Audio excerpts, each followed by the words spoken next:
Marcus Johnson stood in the pouring rain outside the Golden Rest Motel, his hand trembling as he counted the last $73 in his wallet, money meant for his daughter's school supplies, while staring at a young woman huddled beneath the broken awning, shivering in clothes too thin for the October cold, her eyes hollow with the kind of desperation he recognized from his own mirror just years before.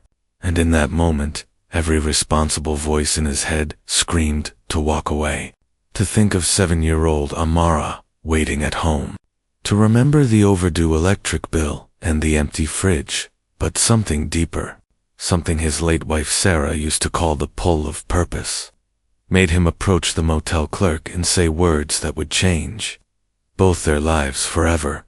"I'd like to pay for a room for her, please, just for tonight."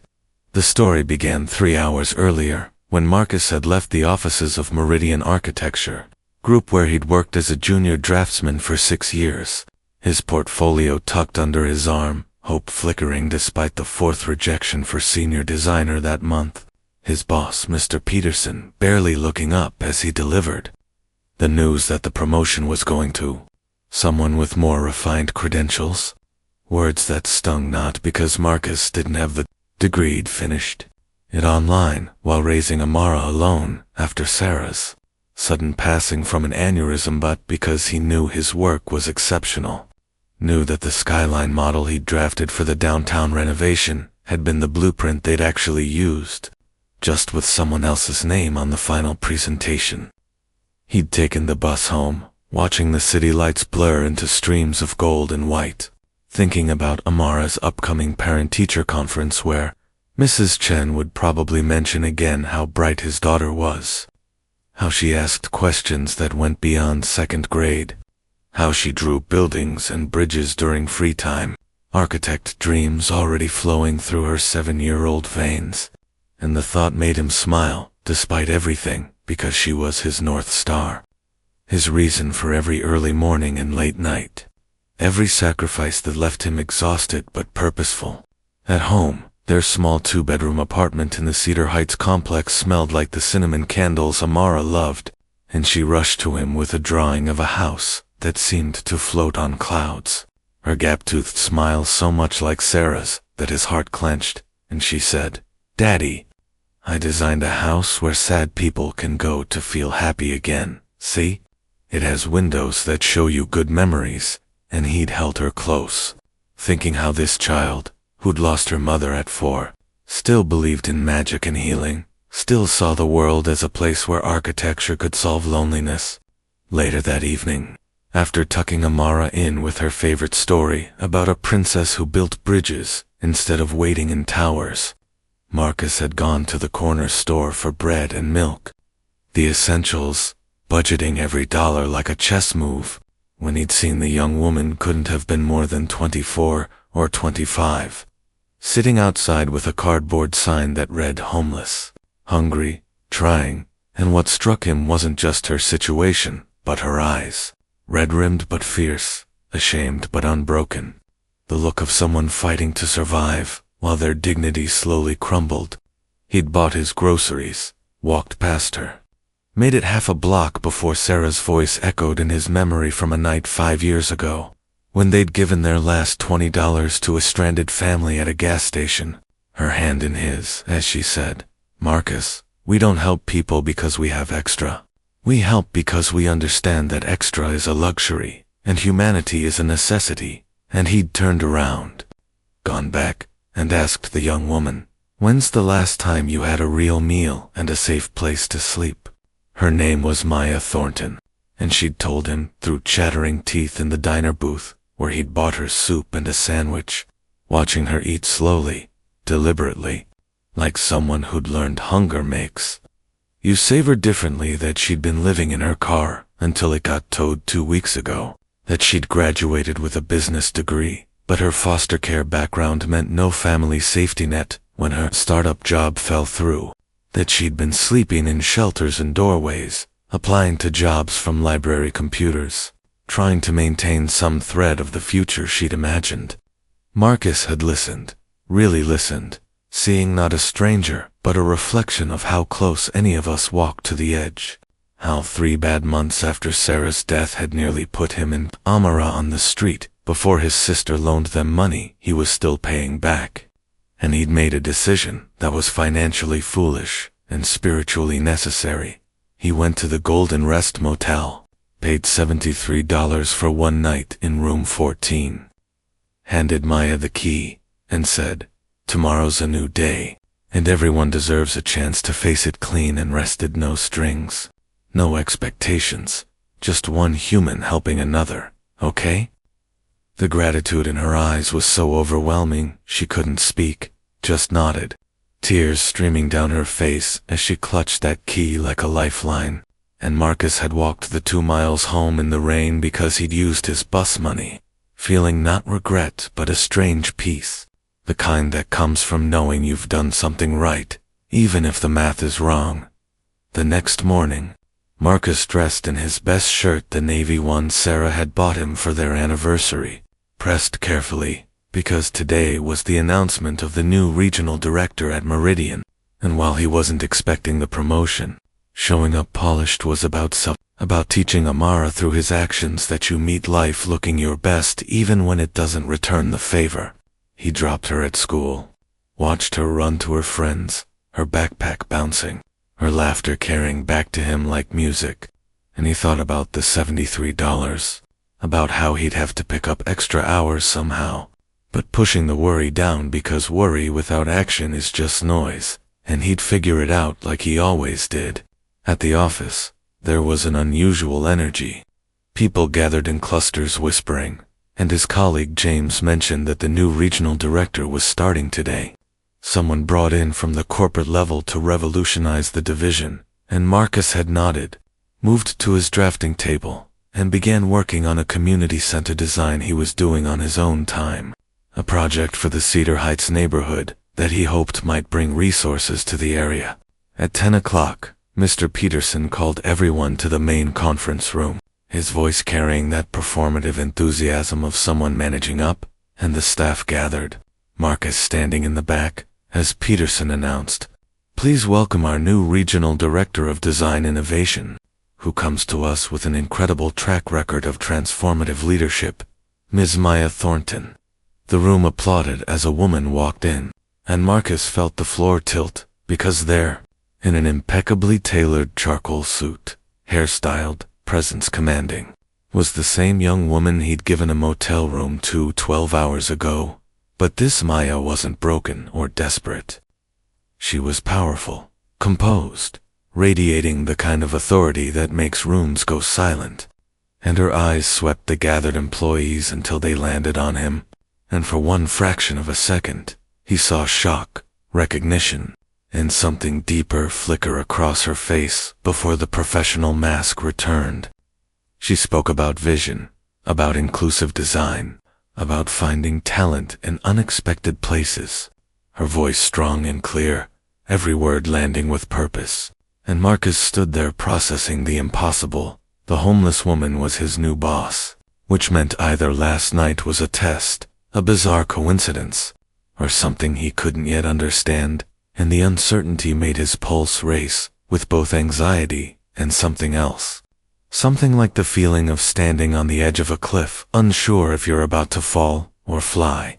After the meeting, as people returned to their stations, Marcus tried to focus on his work, but his mind spun. Should he approach her? Should he wait? Was his job in jeopardy for seeing her vulnerable? Did she resent the help? Was it even real when his phone pinged with a message from an internal number? Marcus Johnson, please come to the director's office at 11:30. MT. The next hour crawled, every minute thick with speculation. And when he finally knocked on the door marked Regional Director, her voice called, "Come in," and he entered to find Maya standing by the window. Back to him, shoulders tight, and when she turned, her eyes were bright with unshed tears. The corporate armor cracked just enough to show the human underneath. "Close the door, please," she said quietly. And Marcus did, standing awkwardly as she gestured to a chair. And for a moment neither spoke, the silence loaded with everything unspoken, until Maya said, "I suppose you're wondering if last night was real." And Marcus, finding his voice, replied, "I'm wondering if you're okay, if you're safe, if you needed more help than just one night." And something in his answer made her eyes widen because it wasn't what she'd expected. Wasn't the question about why or how, but the question of care, and she sat down heavily, the director's chair suddenly too big, and said, "It was real. Marcus may be the most real moment I've had in 5 years," she explained, words coming slowly at first, then faster, a dam breaking, that she'd built a tech consulting company from nothing at 21, grown it to a multi-million-dollar operation by 26, been featured in business magazines as a foster kid who beat the odds, lived in a world of tailored suits and executive decisions. But 6 months ago, her business partner had embezzled everything, destroyed the company from inside, and the legal and financial collapse had been so complete, so devastating, that she'd lost not just the business, but her apartment, her car, her savings and legal fees, everything evaporating like it had never existed. She'd been too ashamed to let her professional network know, too proud to ask for help from the system that had raised her in group homes and taught her that vulnerability equals weakness. So, she'd lived in her car, then on the streets, applying desperately to positions, until Meridian's corporate office, where she'd consulted years before, offered her this director role based on her old reputation, not knowing she'd been showering in gym bathrooms and sleeping under bridges. "I was going to start this job tomorrow," Maya said, voice breaking, "but I didn't even have a place to shower, didn't have clean clothes. Was going to try to sneak into a hotel bathroom this morning and somehow make myself presentable. And then you, complete stranger, gave me not just a room but dignity, asked for nothing, expected nothing, just saw me as a person worth helping." She'd used the motel room to shower, to sleep without fear, for the first time in weeks, had woken at dawn and gone to a thrift store with her last $15 to buy a suit that fit well enough, used the corporate advance she'd received to get her hair done at a budget salon, walked into this office running on hope and desperation, and then she'd seen him, the man who'd saved her, standing in the room as her employee, and the universe's poetry hadn't been lost on her. Marcus listened, his own throat tight, and said, "You don't owe me explanations, Maya. Everyone faces storms, and what happened to you doesn't define what you're capable of last night. I just did what someone once did for me, passed on a kindness I'd received, and I'm glad you're safe, glad you're here, and if I'm honest, glad to have a boss who knows what it means to fight for survival, because that makes you real in ways most people in power never are." The conversation shifted then, becoming less about explanation and more about connection, to people who'd seen the bottom recognizing something essential in each other. And Maya asked about his daughter, about his story, and Marcus found himself sharing things he rarely spoke about: how Sarah's death had shattered him, how Amara had become his purpose, how he'd clawed his way through grief by focusing on being the father his daughter needed, how he stayed at Meridian despite being overlooked because the stability mattered more than his ego when a child depended on him. Maya listened the way he'd listened to her the night before, with full presence. And then she said something that shifted the room's energy. "Marcus, I looked at the personnel files this morning, and I saw your design portfolio of the Skyline project, the residential concepts, the community center, draft hand. I have to ask, why are you still a junior draftsman when your work is more innovative than most of my senior staff?" He'd shrugged, used to the question, and said, "Wrong background, wrong connections, wrong timing. I've made peace with it because my job isn't to be celebrated. It's to provide for my daughter and do good work, whether anyone notices or not." And Maya had stood up, walked to her desk, pulled out a folder, and said, "What if someone notices, Marcus? What if someone gives you the platform your talent deserves? Seem creating a new position. Lead community design architect, focused on projects that serve underserved neighborhoods. projects that matter beyond profit margins, and I want you to head it. Full creative control. 30% salary increase. Your name on your work. Interested? Marcus felt his breath catch. The offer so unexpected, so perfectly aligned with everything he'd dreamed of. That suspicion crept in, and he said carefully, Maya, I appreciate this more than I can say, but I don't want a position because of last night. Don't want charity disguised as opportunity. I need to earn this on merit, or I can't accept it. Her expression softened, respect clear in her eyes, and she said, Marcus, if last night hadn't happened, I'd have reviewed the portfolios, seen your work, and made the same decision, because talent is talent. But last night showed me your character, and in leadership positions. Character matters as much as skill. I'm not offering you this because you helped me. I'm offering it because you're the right person for it.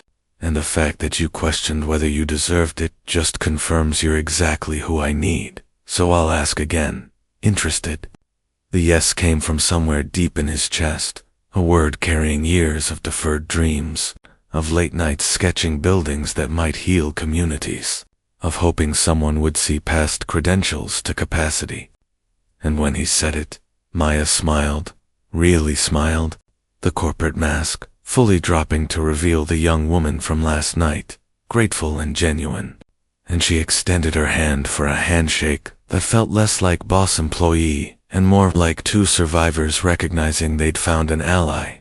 The weeks that followed were transformative.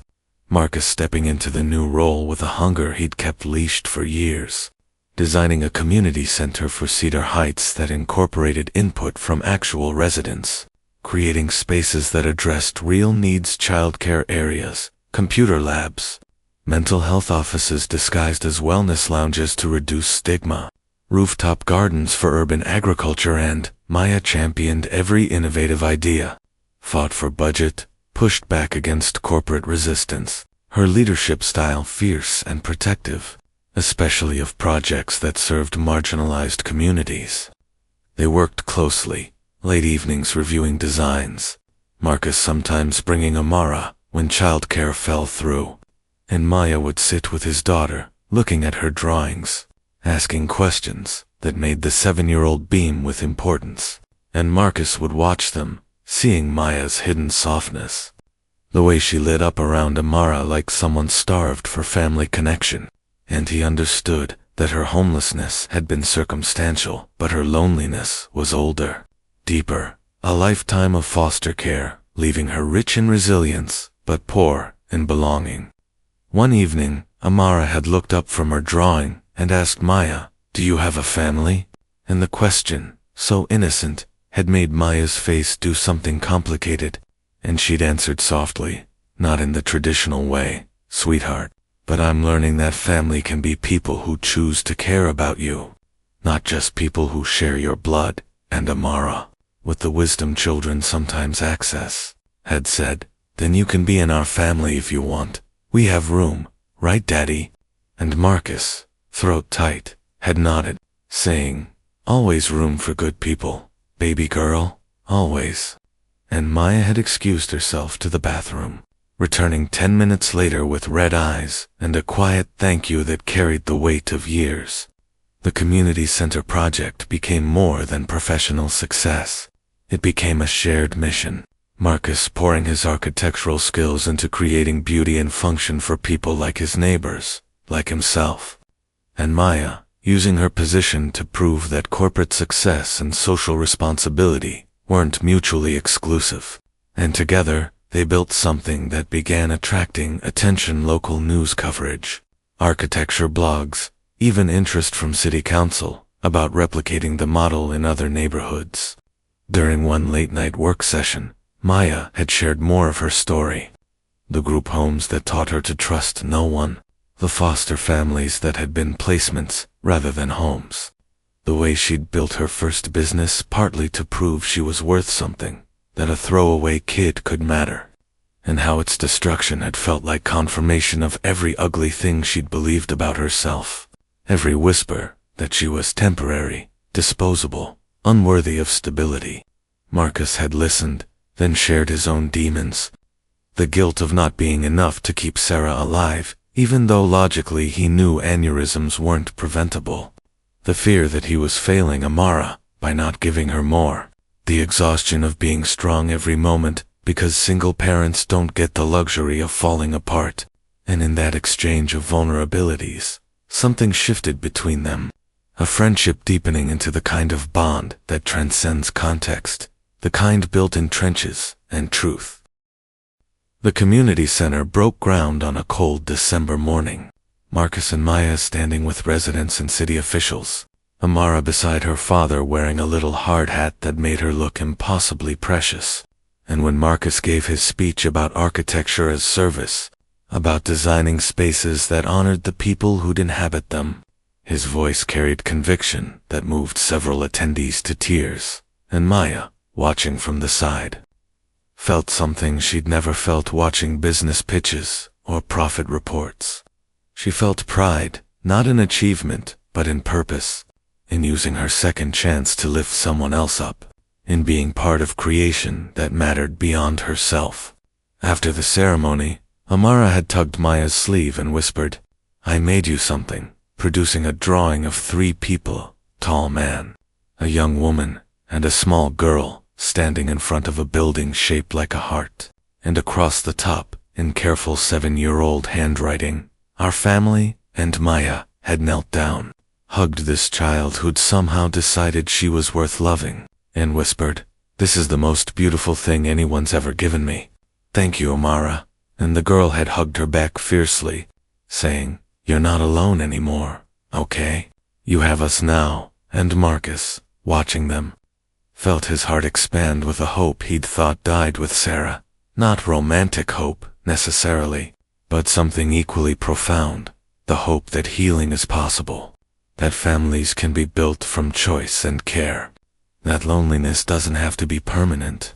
Christmas came, and Maya spent it with them in their small apartment, helping Amara build an elaborate block tower while Marcus cooked dinner, the 3 of them watching holiday movies and laughing at Amara's commentary. And when Amara fell asleep between them on the couch, her head on Maya's lap, hand-holding Marcus's, Maya had said quietly, "I was going to spend today in my new apartment alone, pretending it didn't hurt to have nowhere to go, no one to be with, and instead, I'm here. And I can't remember the last time I felt this kind of peace. Thank you for seeing me that night, outside the motel. Thank you for treating me like I was worth $73 when I didn't feel worth anything." And Marcus had replied, "Maya, you were always worth everything. Circumstances don't change value. They just sometimes hide it. And I'm grateful every day that you walked into that conference room because you've given me more than a career opportunity. You've given my daughter a role model, and me, a reminder that good people still exist, that kindness circles back, that we're all connected in ways we don't understand, until we look back and see the pattern." As the new year began, the community center nearing completion, Marcus was approached by an architecture magazine for an interview about his innovative design approach. His name finally attached to his work, his vision finally visible. And during the interview, he spoke about Maya's leadership, about how real change requires people in power who remember what it's like to be powerless. And when the article published, it sparked conversations about inclusive hiring, about recognizing talent in unconventional places, about how corporate culture could transform if it prioritized humanity alongside profit. Maya was promoted again, this time to Vice President of Social Innovation Design, a newly created position at Meridian's national level, and she used her expanding influence to launch a fellowship program for talented designers from marginalized backgrounds, creating pathways for people who had skills but not connections. And the program was named the Sarah Johnson Fellowship in honor of Marcus's late wife, in honor of the principle that helping others is humanity's highest calling. And when Marcus learned about it, he'd wept, not from sadness but from the profound beauty of watching his wife's spirit continue to generate light in the world, through ripples she'd never know she'd started. Amara thrived, her second-grade year marked by growing confidence. and she began telling people she had a daddy and a Miss Maya, claiming this chosen family structure with the unself-conscious certainty of children who know love when they feel it. And her teacher mentioned to Marcus how much Amara had blossomed, how secure and happy she seemed. And Marcus knew it wasn't just his parenting, but the expansion of their circle. The way Maya showed up to school events, remembered Amara's favorite colors, brought books about women architects and engineers, giving his daughter a vision of possibility that he alone couldn't fully provide. One evening in early spring, the community center now open and bustling with activity. Marcus and Maya stood on the roof garden watching the sunset paint the city in gold and amber. And Maya said, "You know, that night outside the motel, I was at the absolute lowest point of my life. Had convinced myself that I'd failed so completely that maybe I should just disappear. Stop fighting, stop trying. And then you appeared and did something that made no logical sense. You sacrificed money you needed to help someone you didn't know, expected nothing in return, and that act, Marcus, that simple act of irrational kindness, it didn't just give me a room for the night, it gave me back my faith in humanity. Reminded me that I was still human, still visible, still worth someone's sacrifice, and it saved me in ways that go so far beyond the material." Marcus listened, watching the light catch in her eyes, and said, "Maya, I think we saved each other. Because that night I was drowning in my own frustration, in feeling invisible and overlooked, and wondering if doing the right thing ever actually mattered. And helping you reminded me that impact isn't always measured in promotions or recognition. Sometimes it's measured in moments, in showing up when it costs you something, and seeing where that choice led, seeing who you are and what you're building. It's restored something in me to hope, maybe, or faith that the universe has math we don't understand. That kindness is never wasted, even when we can't see the return." They stood in comfortable silence, the city breathing around them. Two people who'd found each other in the rain and built something neither had known they needed. And Maya said, "I'm not good at this, at family, at letting people in. But I want you to know that you and Amara, you've become my home in ways no building ever was, and whatever the future holds, I'm grateful I get to walk through it less alone." And Marcus, feeling the truth of it, replied, "You're not alone, Maya, not anymore. You're part of us, and we don't let go of family.